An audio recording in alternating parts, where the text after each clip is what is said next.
السلام عليكم ورحمة الله يا حبايبي، ونصلي على الرسول. اللهم صل على سيدنا محمد وعلى أهله وصحبه وسلم، ونسمي الله ونقول النهارده هنعمل إيه؟ هنعمل كيكة البرتقال. قدامنا إيه بقى؟ موسم البرتقال موجود يعني نستغلها.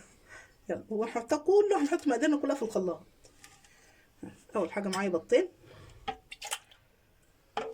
ومعايا نص كوباية إلا ربع زيت. كل مقاديرنا هنحطها قدامكم أهي. ومعايا كوباية برتقال، كوباية عصير يعني، كوباية عصير برتقال أهي. ومعايا كوباية سكر، ومعايا معلقتين كمان كبار، لو انت متحبهاش مسكره قوي يبقى كفايه كوبايه.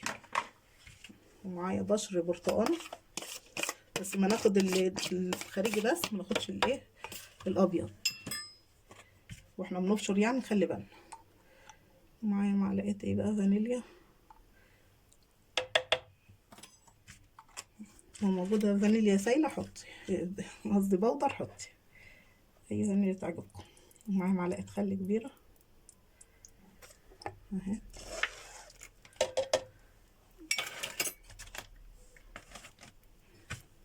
نضرب بقى دول في الخلاط.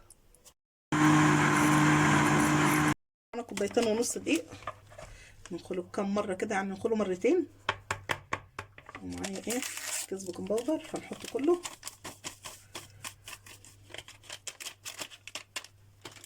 اهو. ومعانا رشه الملح مننساهاش.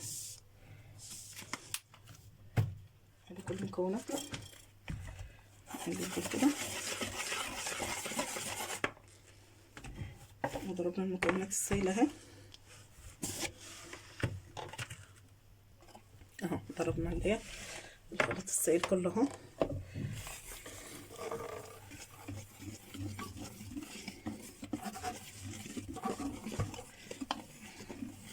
ومعانا بقى صينيه دهنينها حبه زيت ودهنها كده، دهنا الصينيه ومسخنين الفرن على فرن سخن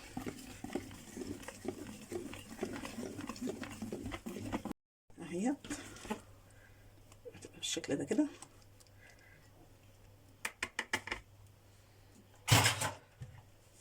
دهننا الصينيه اهيت،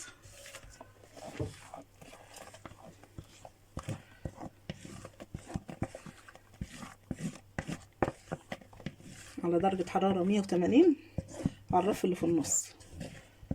وما نفتحش عليها لما بيعدي عليها ايه تلت ساعه،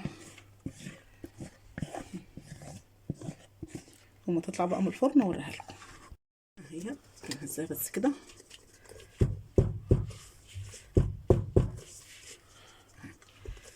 ندخلها بقى الفرن، قلنا على درجه حراره 180 على الرف الوسطاني، وبعد تلت ساعه نفتح عليها بسيط كده ونشوفها.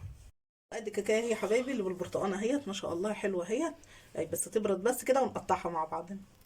نقطعها بقى مع بعض بسم الله. هشه كده وجميله. نقسم بقى البرتقان عشان نعرف انها بالبرتقان يعني.